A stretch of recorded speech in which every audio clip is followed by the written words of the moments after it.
18 जून 1576 राजस्थान के राजसमंद जिले में अरावली की ऊंची नीची पहाड़ियों के बीच बसे एक दर्रे हल्दी घाटी के पास इतिहास का वो युद्ध लड़ा जा रहा था जिसने आने वाली सदियों तक वीरता की मिसाल कायम कर दी। एक तरफ मुगल बादशाह अकबर की विशाल सेना थी जिसमें 10,000 से ज्यादा सैनिक, सैकड़ों हाथी और बंदूकधारी थे, तो वहीं दूसरी तरफ सिर्फ 3,000 घुड़सवार और थोड़ी सी संख्या में भील तीरंदाज थे जिनका नेतृत्व मेवाड़ के शेर महाराणा प्रताप कर रहे थे। ये सिर्फ दो सेनाओं का टकराव नहीं था बल्कि स्वाभिमान और सत्ता के बीच की लड़ाई थी। अकबर चाहता था कि मेवाड़ भी बाकी राजपूत राज्यों की तरह उसके सामने झुक जाए, लेकिन महाराणा प्रताप ने साफ कर दिया था कि मेवाड़ की धरती किसी तुर्क बादशाह की गुलाम नहीं बन सकती। महाराणा के स्वाभिमान को देख अकबर के गुरूर को गहरी चोट पहुंची, जिसके बाद 18 जून 1576 के दिन हल्दी घाटी के युद्ध में दोनों की सेनाएं आमने सामने आ गई। यहाँ हर तलवार की चमक,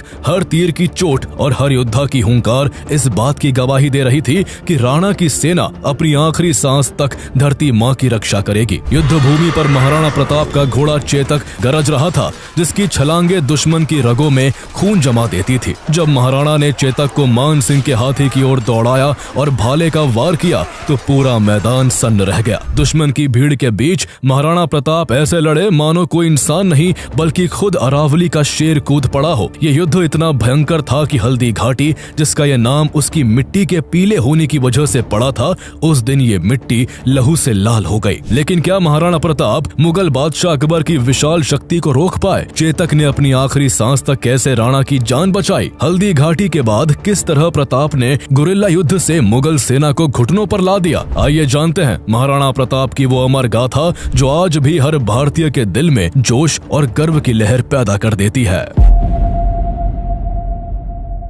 मेवाड़ का गौरव और स्वाभिमान सदियों से चमकता आ रहा था, लेकिन 16वीं सेंचुरी में जब मुगल एम्पायर भारत में अपनी जड़ें जमाने लगा तब मेवाड़ को इस गौरव की सबसे कठिन परीक्षा से गुजरना पड़ा। सेंट्रल एशिया के फरगना से आए तैमूर लंग के वंशज बाबर ने 1526 में फर्स्ट बैटल ऑफ पानीपत में इब्राहिम लोदी को हराकर दिल्ली सल्तनत पर कब्जा कर लिया और भारत में मुगल साम्राज्य की नींव रखी। 1530 में बाबर की मौत के बाद उसका बेटा हुमायूं गद्दी पर बैठा, लेकिन उसका शासन अनस्टेबल रहा। 1540 में शेरशाह सूरी ने उसे हराकर एग्जाइल में भेज दिया। इसी दौरान 9 मई 1540 को मेवाड़ के राणा उदय सिंह और उनकी पहली रानी जयवंता बाई के घर एक बेटे का जन्म हुआ जिसका नाम प्रताप रखा गया। ये मेवाड़ के लिए एक नए युग की शुरुआत थी। प्रताप की माँ एक कृष्ण भक्त थी, इसलिए उन्होंने प्रताप को बचपन से ही महाभारत की कथाएं, भगवान कृष्ण की शिक्षाएं और एथिकल वैल्यूज सिखाई। साथ ही प्रताप को अपने ग्रैंडफादर राणा सांगा और ग्रेट एंसेस्टर बप्पा रावल की वीरता की कहानियां भी सुनाई जाती। राणा सांगा ने फॉरेन इन्वेडर्स के खिलाफ मेवाड़ की रक्षा की थी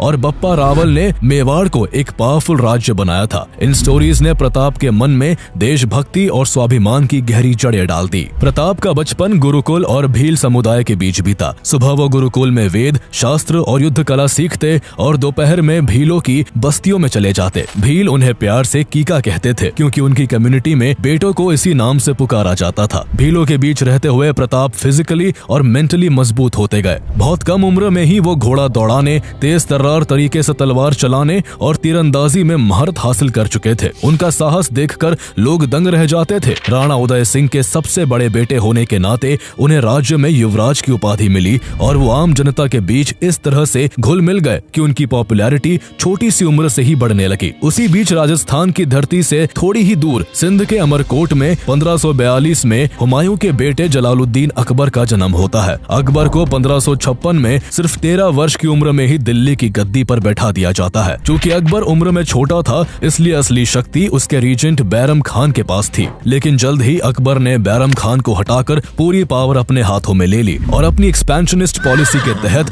1562 में मालवा के शासक बाज बहादुर को सरंगपुर की लड़ाई में हराकर अकबर ने मुगल एम्पायर को लगातार फैलाना शुरू कर दिया। अब उसकी नजर राजस्थान पर थी क्योंकि यहाँ से गुजरात के समुद्र तट तक जाने वाले वाले ट्रेड रूट्स गुजरते थे जो स्ट्रेटेजिकली काफी इंपॉर्टेंट थे। लेकिन उस समय राजस्थान में राजपूतों की वीरता अपने शिखर पर थी। अकबर चाहता था कि वो उसके आगे झुके, इसलिए उसने उन्हें मनाने और दबाने के लिए हर तरीका अपनाया। कभी सेना का जोर दिखाकर, कभी डिप्लोमेसी से, तो कभी शादियों के रिश्ते बनाकर उसने कई राजपूत रियासतों को अपने मुगल साम्राज्य के अंडर कर लिया। आमेर के राजा भारमल ने भी अपनी बेटी हरखा बाई की शादी अकबर से करके मुगलों से संधि कर ली। धीरे धीरे आमेर, मारवाड़ और बूंदी जैसे कई राजपूत राज्य अकबर के अंडर आ गए, जिससे अकबर की शक्ति और बढ़ गई। लेकिन जब एक एक करके राजस्थान के सभी राजपूत राज्य अकबर के आगे झुक गए, तब भी मेवाड़ का राज्य चट्टान की तरह अडिग खड़ा था। मेवाड़ के राणा उदय सिंह ने अपने सिर को अकबर के दरबार में झुकाने से इनकार कर दिया। उदय सिंह ने अकबर को क्लियर मैसेज भेजा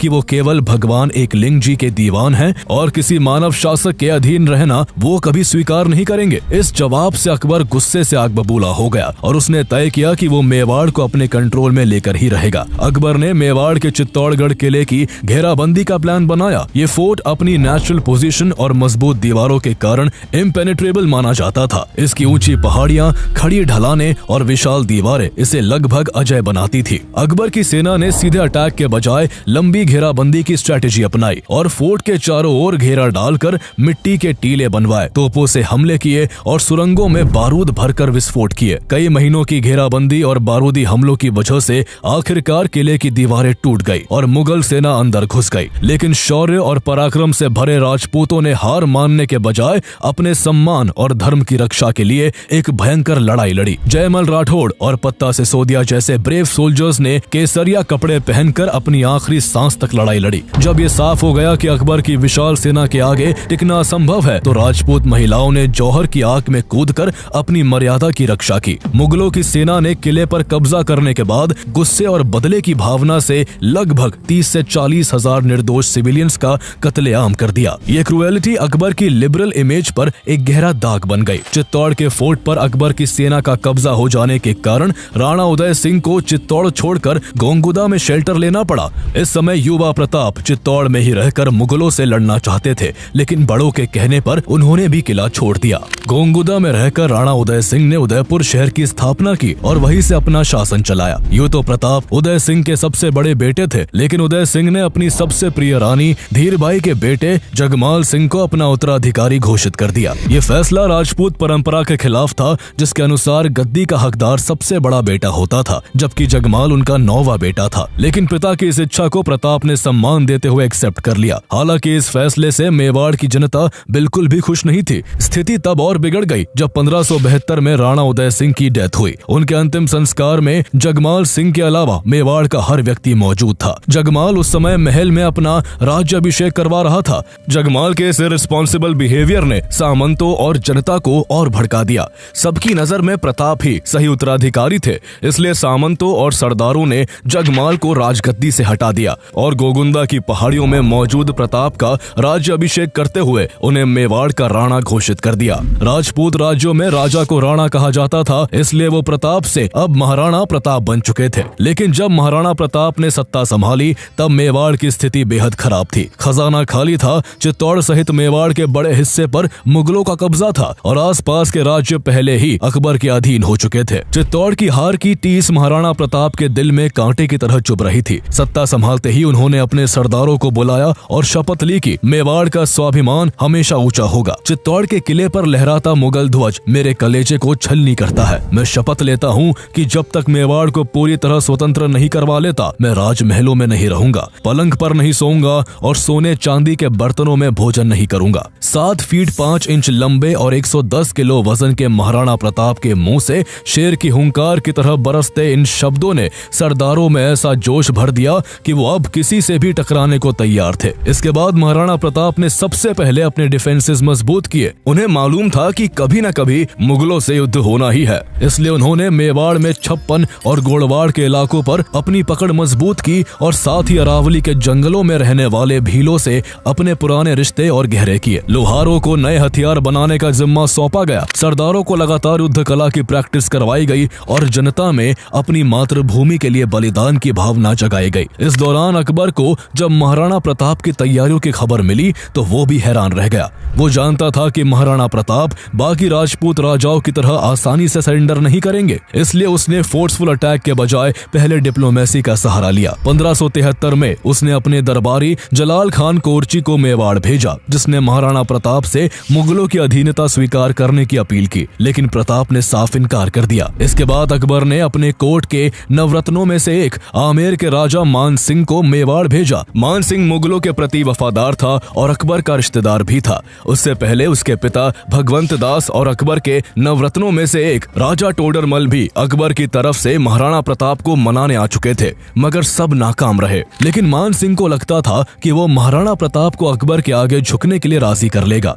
इसी कोशिश में वो उदयपुर आता है, जहां महाराणा प्रताप के पुत्र अमर सिंह उसका भव्य स्वागत करते हैं। उदय सागर झील के पास एक टीले पर मान सिंह के लिए दावत का इंतजाम होता है, जहां सोने चांदी की थालियों में खाना परोसा जाता है। लेकिन मान सिंह जिस व्यक्ति से मिलने आया था, उसे वो महाराणा प्रताप कहीं भी दिखाई नहीं दिए। ये देखकर मान सिंह के गुरूर को गहरी चोट पहुंची और उसने महाराणा के पुत्र अमर सिंह से कहा कि वो तब तक खाने को हाथ नहीं लगाएगा जब तक महाराणा स्वयं उसके साथ बैठकर भोजन नहीं करते। अमर सिंह ने मान सिंह से कहा कि महाराणा के पेट में दर्द है, इसलिए वो उसके साथ भोजन नहीं कर पाएंगे। ये सुनकर भी मान सिंह अपनी जिद पर अड़ा रहा। जब ये बात महाराणा प्रताप तक पहुंची तो उन्होंने उसके लिए जो संदेश भेजा, उसे सुन मान सिंह के चेहरे का रंग सफेद पड़ गया। महाराणा का संदेश था कि वो ऐसे राजपूत के साथ खाना नहीं खा सकते जिसने अपनी बुआ की शादी एक तुर्क से कर दी हो। दरअसल महाराणा प्रताप ने अकबर को कभी भारत का नहीं माना। वो अकबर को हमेशा तुर्क कहकर ही संबोधित करते थे, जहां अकबर के पूर्वजों की जड़ें थी। ये सुनते ही मान सिंह तिलमिला उठा। उसने भोजन नहीं किया और घोड़े पर सवार होकर महाराणा प्रताप के पुत्र अमर सिंह से कहा, मुगल बादशाहत को ठुकराना एक संघर्ष को चुनौती है। अगर तुम युद्ध चाहते हो तो तुम्हारी ये इच्छा जल्दी ही पूरी होगी। मैं महाराणा का अभिमान चूर चूर कर दूंगा। अब हमारी अगली मुलाकात युद्ध भूमि में होगी। तभी अमर सिंह के साथ खड़े भीम सिंह डोडिया ने मान सिंह से व्यंग्य में कहा, जब लड़ने आओ तो अपने फूफा अकबर को साथ लाना मत भूलना। ये सुन मान सिंह और बुरी तरह से बौखला गया। कहते हैं कि मान सिंह के जाने के बाद महाराणा प्रताप ने उन बर्तनों को धुलवाया जिनमें उसे खाना परोसा गया था, ताकि उनकी नजरों में उस पाप को धोया जा सके जो पाप मान सिंह ने अपनी बुआ की अकबर से शादी करवा कर किया था। जब मान सिंह ने अकबर के दरबार में पहुंचकर महाराणा प्रताप द्वारा किए गए ह्यूमिलिएशन की कहानी सुनाई तो अकबर आग बबूला हो उठा। इससे पहले भी वो कई दूतों को भेज चुका था, लेकिन हर बार महाराणा प्रताप ने मुगलों के आगे झुकने से साफ इनकार कर दिया था। गुस्से से भरे अकबर ने अब मेवाड़ को सबक सिखाने की ठान ली। उसने मेवाड़ को अधीन करने के लिए मान सिंह को सेना को लीड करने की जिम्मेदारी सौंप दी। अब तक अकबर के पाले में महाराणा प्रताप के दो भाई भी थे। जगमाल सिंह को जब राजगद्दी से हटाया गया था, तब वो मेवाड़ छोड़कर अकबर की शरण में आ गया था। अकबर ने उसे जहाजपुर की जागीर सौंप दी ताकि वो महाराणा प्रताप के खिलाफ उसका साथ दे सके। इससे पहले महाराणा प्रताप का एक और भाई शक्ति सिंह भी अकबर के रहमो करम पर अपनी जिंदगी काट रहा था। इस तरह महाराणा प्रताप के दो भाई दुश्मन से हाथ मिला चुके थे। मान सिंह, जो पहले से ही महाराणा द्वारा किए गए अपमान की आग में जल रहा था, उसकी लीडरशिप में एक विशाल मुगल सेना तैयार की जाती है, जिसमें करीब 10,000 सैनिक, सैकड़ों हाथी, घुड़सवार, तीरंदाज और बंदूकधारी भी थे। इस सेना में आसफ खान को सेकंड कमांडर अपॉइंट किया गया था। सेना में गाजी खान बादाख्शी, सैयद अहमद बरहा, काजी खान, मेहतर खान और अली मुराद जैसे कई जाने माने मुस्लिम वॉरियर शामिल थे, जबकि लोनकरण कछवाहा, माधव सिंह और जगन्नाथ कछवाहा जैसे कई राजपूत सरदार भी मुगल सेना की तरफ से महाराणा प्रताप के खिलाफ लड़ने वाले थे। मुगल सेना मेवाड़ के नॉर्थ ईस्टर्न पार्ट से एंट्री करते हुए मांडलगढ़ के कस्बे में डेरा डालकर युद्ध की तैयारी में जुट गई। इधर महाराणा प्रताप पहले से ही युद्ध का इंतजार कर रहे थे। मेवाड़ की सेना गोंगुदा में अपनी स्ट्रेटेजी बना रही थी। महाराणा प्रताप की सेना में करीब 3,000 घुड़सवार और 400 भील तीरंदाज थे। देखा जाए तो मुगल सेना महाराणा प्रताप की सेना से 4 गुना बड़ी थी, लेकिन करेज एंड परसिस्टेंस में प्रताप की सेना का कोई मुकाबला नहीं था। उनके साथ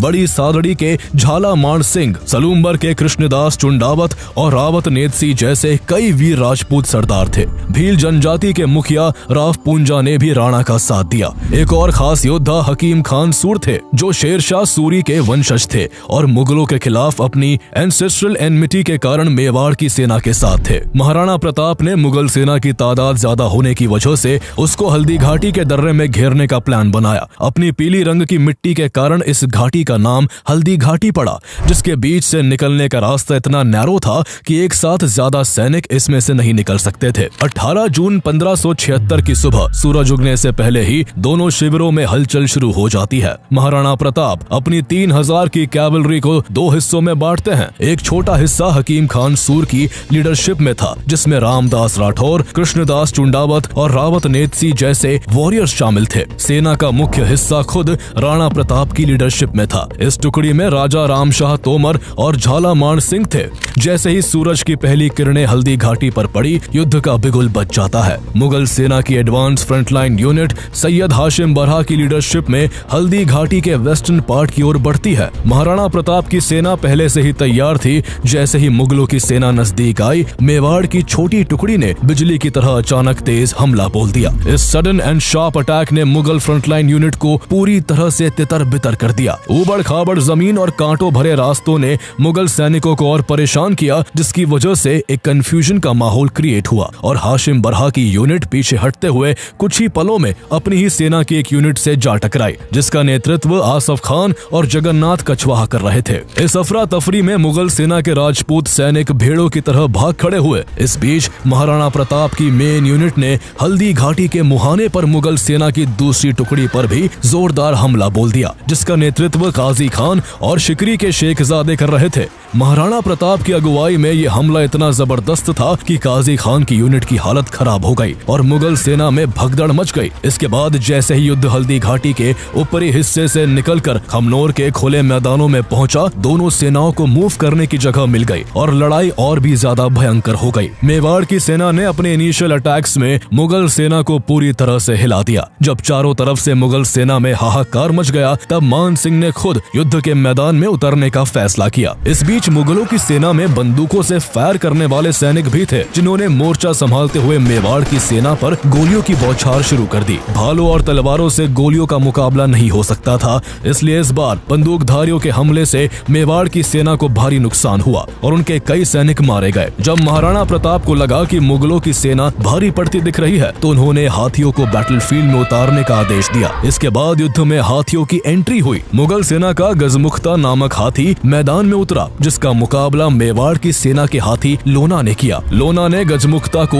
बुरी तरह से घायल कर दिया, जो इस वार से मैदान छोड़कर भागने ही वाला था कि तभी एक गोली ने लोना के महावत को मार गिराया, जिस कारण लोना युद्ध से बाहर हो गया। तभी मेवाड़ का सबसे प्रसिद्ध हाथी राम प्रसाद युद्ध में शामिल होता है। राम प्रसाद इतना विशाल था कि उसने मुगल सेना में भारी तबाही मचा दी। मुगल सेना के गजराज और रणमंदर नाम के हाथी भी राम प्रसाद के सामने ज्यादा देर तक टिक नहीं पाए, लेकिन तभी एक तीर ने राम प्रसाद के महावत को भी मार गिराया, जिसके बाद मुगल सेना ने राम प्रसाद को पकड़ लिया। ये इस युद्ध में मुगलों को मिली सबसे बड़ी सफलता थी। इस हाथी को बाद में अकबर को तोहफे में पेश किया गया, जिसके किस्से अकबर ने कई बार सुने थे। अकबर ने उसका नाम बदलकर राम प्रसाद से पीर प्रसाद कर दिया और उसे खाने के लिए एक से बढ़िया एक चीजें दी। लेकिन इस हाथी की वफादारी महाराणा प्रताप के लिए ऐसी थी कि उसने हर स्वादिष्ट खाने को ठुकरा दिया और मुगलों का खाना पानी लिए बिना ही 18 दिन बाद राम प्रसाद की मृत्यु हो गई। राम प्रसाद के पकड़े जाने के बाद महाराणा प्रताप की तलवार पहले से भी ज्यादा चमकने लगती है। अपने प्रिय घोड़े चेतक पर सवार होकर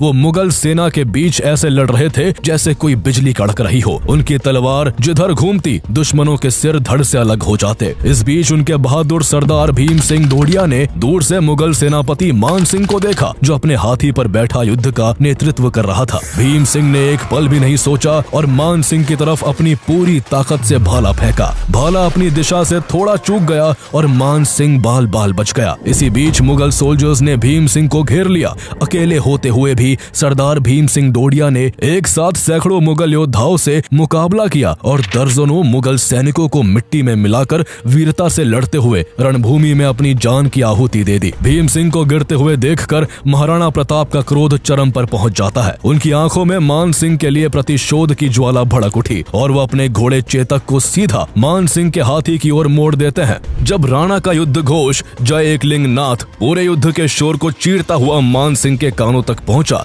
तो उसकी आत्मा थर्रा उठी। चेतक ने ऐसी रफ्तार पकड़ी कि कोई भी उसे रोक नहीं सका। तलवारों, भालों और तीरों की बौछार के बीच चेतक मान सिंह के हाथी तक पहुंच गया और एक बड़ी छलांग मारते हुए चेतक ने अपने अगले पैर हाथी के दांतों पर रख दिए। इसी पल महाराणा प्रताप ने अपने लंबे भाले से मान सिंह सिंह पर जोरदार वार किया। भाला महावत को भेदता हुआ हाथी के हौदे से जा टकराया जिसमें मान सिंह छिपा हुआ था। महावत तुरंत मारा गया और हाथी बेकाबू होकर मुगल सेना के बीच भागने लगा। हाथी को बेकाबू होता देख महाराणा प्रताप को लगा कि भाले की चोट से मान सिंह भी मर गया होगा, इसलिए वो उसे छोड़कर पीछे हट गए। लेकिन ये इस युद्ध का टर्निंग पॉइंट था। अगर यहाँ मान सिंह मारा जाता तो युद्ध यही खत्म हो सकता था, लेकिन वो किस्मत से बच गया था। इस दौरान महाराणा प्रताप के घोड़े चेतक का पैर काफी जख्मी हो गया था, क्योंकि चेतक जब मान सिंह के हाथी की सूंड पर चढ़ा था तब उसकी सूंड पर तलवार बंधी थी, जिसकी तेज धार ने चेतक के पैर को घायल कर दिया था। इस बीच राजा रामशाह तोमर ने भी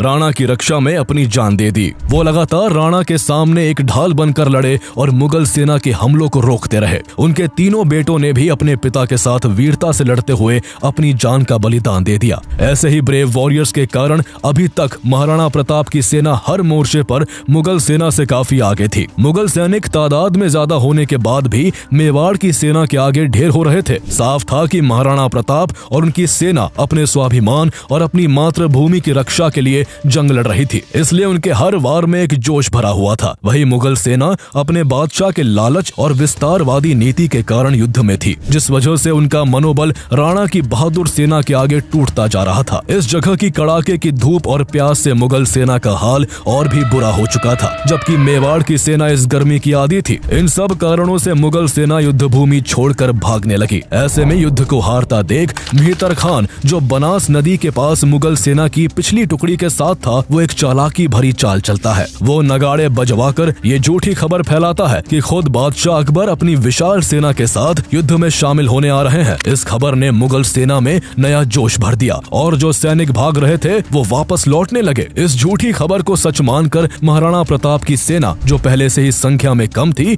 उसको लगने लगा कि अगर अकबर की अतिरिक्त सेना आ गई तो उनका और भी ज्यादा नुकसान होगा। ऐसे में महाराणा प्रताप के साथी सरदारों ने उनसे अपील की कि वो खुद जंग से बाहर निकल जाए ताकि वो आगे लड़ाई जारी रख सके। ये एक टैक्टिकल रिट्रीट था, इसलिए अपने सरदारों के कई बार कहने पर महाराणा प्रताप पीछे हटने को तैयार हो गए। महाराणा के जंग से बाहर निकलने के लिए मुगल सेना का ध्यान भटकाना जरूरी था। तब युद्ध के मैदान में एक पुराना इतिहास दोहराया जाता है, खानवा का युद्ध, जो 1527 में मुगल बादशाह बाबर और महाराणा प्रताप के दादा राणा सांगा के बीच लड़ा गया था। उसमें झाला अज्जा ने राणा सांगा का भेष धरकर लड़ाई लड़ी थी ताकि राणा सांगा की जान बचाई जा सके। ऐसा ही कुछ हल्दी घाटी की लड़ाई में भी हुआ। महाराणा प्रताप को सेफली बाहर निकालने के लिए झाला मान सिंह ने उनका शाही छत्र लिया और खुद जंग में कूद पड़े। गौर करने की बात यह है कि राणा सांगा की जान बचाने वाले झाला अज्जा इन्हीं झाला मान सिंह के पूर्वज थे। झाला मान सिंह महाराणा प्रताप के रूप में ढलकर मुगल सेना के बीच में काफी अंदर तक घुस गए और अपने साथियों के साथ अंत तक लड़ते हुए वीरगति को प्राप्त हो गए। उनकी इस बहादुरी और बलिदान ने महाराणा प्रताप और उनके कई सैनिकों को सेफली निकलने का मौका दे दिया था। राणा अपने वफादार घोड़े चेतक पर सवार होकर युद्ध के मैदान से निकल गए। चेतक पहले ही मान सिंह के हाथी की सूंड में लगी तलवार से बुरी तरह से घायल हो चुका था। इसके बावजूद जब भागते हुए चेतक के रास्ते में एक बेहद चौड़ी खाई आई, तब उसने एक जोर की छलांग लगाकर उसे भी पार कर लिया और अपनी आखिरी सांस त्यागने से पहले महाराणा को सुरक्षित पहाड़ियों तक पहुंचा दिया। कभी दुश्मनों के आगे हार न मानने वाले और कभी भी कमजोर न पड़ने वाले महाराणा प्रताप चेतक को मृत देख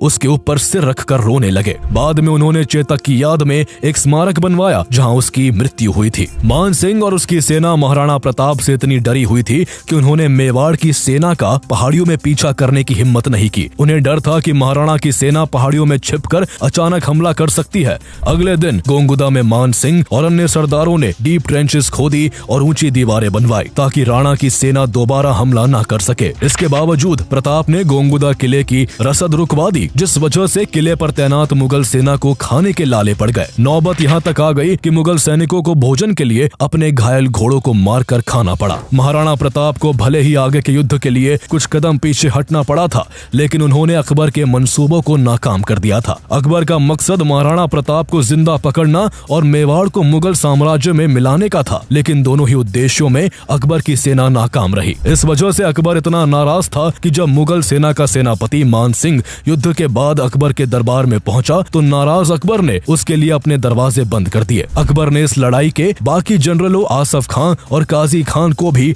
काफी समय तक अपने दरबार में बैठने तक नहीं दिया। इससे साफ होता है कि अकबर हल्दी घाटी युद्ध के परिणाम से बिल्कुल बिल्कुल भी खुश नहीं था। इधर महाराणा प्रताप खुद को और भी स्ट्रॉन्ग करने में लगे हुए थे। इस बीच उन्होंने लड़ाई लड़ने की अपनी स्ट्रेटेजी भी चेंज की। उनकी सेना को गोरिल्ला वॉरफेयर में महारत हासिल थी, इसलिए मुगलों से डायरेक्ट कॉन्फ्रंट्रेशन की जगह इसी के तहत उन्होंने अपने हमले जारी रखे। लोकल भीलों की मदद से महाराणा प्रताप गोरिल्ला युद्ध करने लगे। वो मुगलों पर घात लगाकर हमला करते और फिर जंगलों में गायब हो जाते। ऐसा लगता था कि महाराणा प्रताप 100 जगह एक साथ खड़े हैं। इससे अकबर की सेना का मनोबल टूटने लगा। मुगलों को इतना भय हो गया था कि उन्हें मालूम ही नहीं था कि उन पर कब और कहां से हमला हो जाए। गोरिल्ला युद्ध के कारण मेवाड़ को जीतने निकली मुगल सेना खुद मेवाड़ में कैद होकर रह गई थी। लेकिन महाराणा प्रताप तब तक चैन की सांस नहीं लेने वाले थे जब तक वो अकबर से अपने राज्य का हर हिस्सा वापस नहीं छीन लेते। इसलिए उन्होंने एक और बड़े युद्ध की तैयारी शुरू कर दी। उन्होंने अपने सरदारों को कहा कि धन इकट्ठा करके एक विशाल सेना का निर्माण किया जाए। जब महाराणा प्रताप के बचपन के दोस्त भाभा शाह को पता लगा कि महाराणा को सेना खड़ी करने के लिए पैसे की जरूरत है, तो उन्होंने अपनी सारी दौलत महाराणा प्रताप को सौंप दी। इसके बाद महाराणा प्रताप एक बड़ी सेना को खड़ा करते हैं और हल्दी घाटी युद्ध के 6 साल बाद 1582 में मुगल सेना और महाराणा प्रताप के बीच दिवेर का युद्ध लड़ा जाता है। उनकी सेना दिवेर के पासेस में मुगल ठिकानों पर बिजली की तरह टूट पड़ी। इस युद्ध में मुगल सेना का नेतृत्व